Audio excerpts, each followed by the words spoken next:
ये वीडियो खास करके उन लोगों के लिए जो लोग अपनी मोबाइल में व्यभिचार के पाप से छूट नहीं पा रहे हैं और छूटना चाहते हैं। इस वीडियो के दौरान मैं आपके साथ कुछ पिक्चर्स को शेयर करूंगा। हम मिलके इन पिक्चर्स को देखेंगे और जानेंगे कि कितना बड़ा मीनिंग ये पिक्चर्स हमारी आत्मिक ज़िंदगी में दे रही हैं।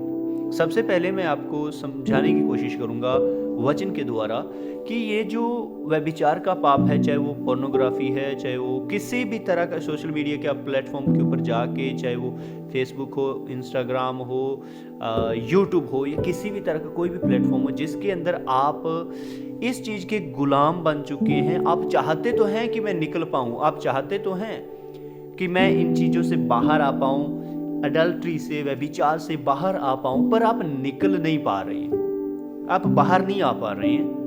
क्यों? क्योंकि इन चीजों ने, पोर्नोग्राफी ने, अडल्ट्री ने, व्यभिचार ने, इस जो चीजें आप देख रहे हैं, इन चीजों ने आपको अपना गुलाम बना लिया। जिस तरह से आप नीचे पिक्चर में भी देख पा रहे हैं, इसने आपको जकड़ लिया है। और जकड़, याद रखें, बाइबल में लिखा है शैतान किसी और काम के लिए नहीं, वो आता है नाश करने के लिए, चोरी करने के लिए। और आपको एक चैन से बांध रखा है कि आप छूट ना पाए, आप छूट ना पाए। मैं आपके साथ बात करना चाहता हूं कि इसके दौरान अब परमेश्वर की इच्छा आपकी जिंदगी में क्या है, प्रभु यीशु मसीह क्या चाहता है आपके लिए, हम आगे चल के देखते हैं। देखिए, इस पिक्चर को ध्यान से देखिए।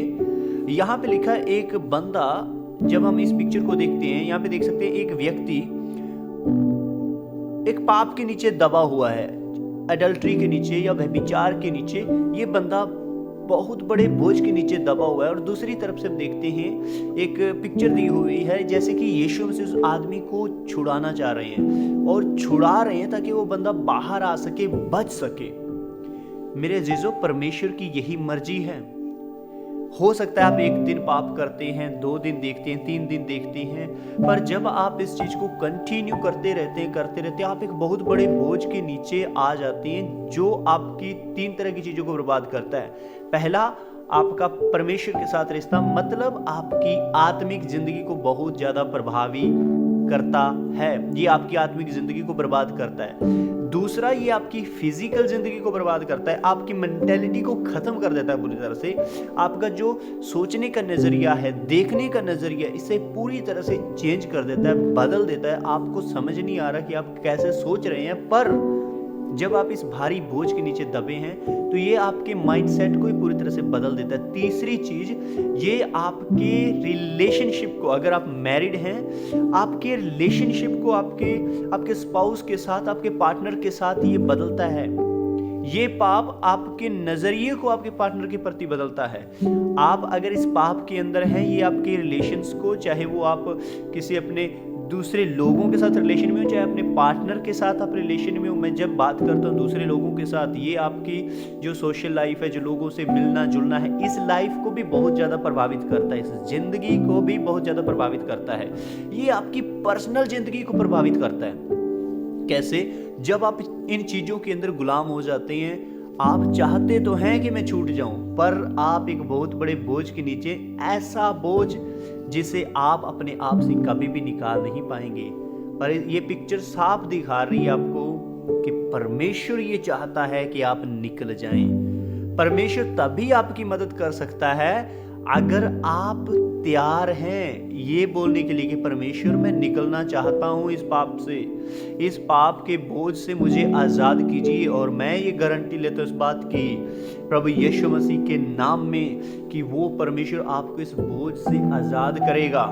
उसके बाद हम देखते हैं यहाँ पे, जब आप वो पाप करते हैं, बुराई करते हैं, परमेश्वर की इच्छा है आपको निकाल दे, पर जब ये आप पाप के अंदर पड़ जाते हैं, ये आपको परमेश्वर से पूरी तरह अलग करता है, पूरी तरह अलग करता है। इस पिक्चर में आप देख सकते हैं कि एक खाई बनी हुई है, एक बहुत बड़ा गड्ढा बना हुआ है, पिट बना हुआ है, जिसके अंदर एक साइड में परमेश्वर के बारे में दिखाया हुआ है, दूसरी साइड में एक व्यक्ति, चाहे वो आप अपने आप को देख सकते हैं, और बीच में आपका पाप है, बीच में आपका पाप है जो आपको परमेश्वर से अलग करता है पूरी तरह से। और इसी पिट को भरने के लिए यीशु मसीह आपकी खातिर आया क्रूस के ऊपर मारा गया, गाड़ा गया, मुर्दों में से तीसरे दिन जी उठा। अगर आप इस बात के ऊपर विश्वास करते हैं और जैसे हमने पहली पिक्चर में देखा, वो आपको निकालना चाहता है, अगर आप उसके ऊपर विश्वास करें और ये बोल दे खुदा मैं निकलना चाहता हूं इस पाप से बाहर, क्यों ये पाप आपको परमेश्वर से अलग कर रहा है, तो वो आपको इस पाप की गुलामी से, इस व्यभिचार के जो गंदी चीज आपके जीवन में या आपके परिवार के जीवन में या आपकी किसी भी चीजों के अंदर आपको उलझा के बैठी हुई है या रख रखा है, इसमें से परमेश्वर आपको निकालना चाहता है। उसके बाद हम देखते हैं यहाँ पे परमेश्वर बात कर रहा है अपने बेटे के साथ। ये आप एक बात देख सकते हैं, ये पिक्चर है, ये पिक्चर आपकी जिंदगी को दिखा रहा है। आप जब ये इस पाप के अंदर पड़ जाते हैं, आप निराश हो जाते हैं, आपको समझ नहीं आता मैं क्या करूं, मैं दुखी हूं, क्योंकि ना तो आप परमेश्वर के पास जा पा रहे हैं, आपको बहुत ज़्यादा गिल्टी फील होता है, बहुत ज़्यादा गिल्टी महसूस होता है कि मैं पापी हूं, मैं दोषी हूं, मुझे समझ नहीं आ रहा मैं क्या करूं, क्या मुझे परमेश्वर स्वीकार करेगा। आप गिल्टी होके, आपके पास दो ऑप्शन है, या तो आप गिल्टी होके बैठे रहें, आप अपना मन ना फिरें जैसे यहूदा इस्करियोत ने किया, या आप दूसरी चीज कर सकते हैं जैसे पतरस ने किया। वो गिल्टी था, उसने यीशु का इनकार किया, पर वो वापस यीशु के पास आ गया। इन चीजों के अंदर आप देख सकते हैं, एक आयत मैं आपके साथ शेयर करना चाहता हूँ, भजन संहिता 119 उसका 37 आयत, मेरी आंखों को व्यर्थ वस्तुओं की ओर से फेर दे, तो अपने मार्ग में मुझे जिला।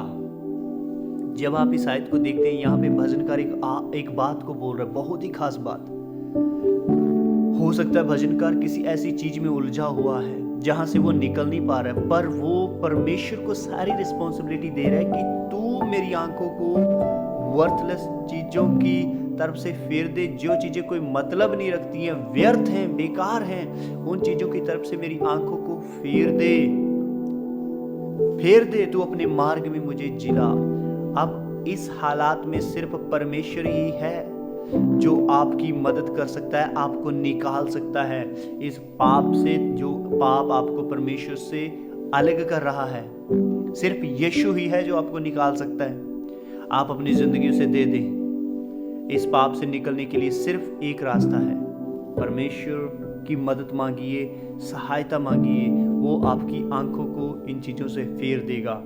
वो चाहता है आप बच जाएं, वो चाहता है आप छुटकारा पाएं, पर वो तब होगा जब आप अपनी जिंदगी की पूरी जिम्मेवारी उसके हाथ में दे देंगे। और जब हम परमेश्वर के वचन को देखते हैं, दूसरी चीज, जब भी आप ऐसे परीक्षा में पढ़ते हैं, ऐसी परीक्षाओं से भागिए। सामना मत कीजिए कि मैं रेसिस्ट कर पाऊंगा, मैं ठहर पाऊंगा, नहीं। परमेश्वर के वचन में लिखा है, ऐसी परीक्षा जब आती है, आप इन पापों से भागिए, खड़े मत रहिए। परमेश्वर आपको आज़ाद करना चाहता है। सबसे पहले अपने फ़ोन के ऊपर, लैपटॉप के ऊपर, कंप्यूटर, कोई भी चीज़, कोई भी सोशल मीडिया आप गैजेट्स इस्तेमाल कर रहे हैं, कुछ भी आपके पास हो सकता है, कोई भी साइट, सबसे पहले ध्यान दीजिए क्या जो चीज़ें आप इस्तेमाल कर रहे हैं वो जीवित परमेश्वर को महिमा दे रही हैं। अगर नहीं, परमेश्वर से प्रार्थना कीजिए, वो आपको निकालेगा, आपके पाप की बुराई को आपसे दूर करेगा, क्योंकि उसने क्रूस के ऊपर अपना लहू बहा दिया आपकी खातिर। प्यार करता है वो आपसे और वो निकालना चाहता है आपको। निराश मत होइए, बस उसके पास आ जाइए, कहिए परमेश्वर मैं निकलना चाहता हूँ। इस आयत को हमेशा याद रखें, सारी की सारी जिम्मेदारी जो आपकी ज़िंदगी की है वो प्रभु यीशु के हाथ में दे दीजिए। जब आप दे देंगे, परमेश्वर आपकी ज़िंदगी में अद्भुत रीति से काम करेगा।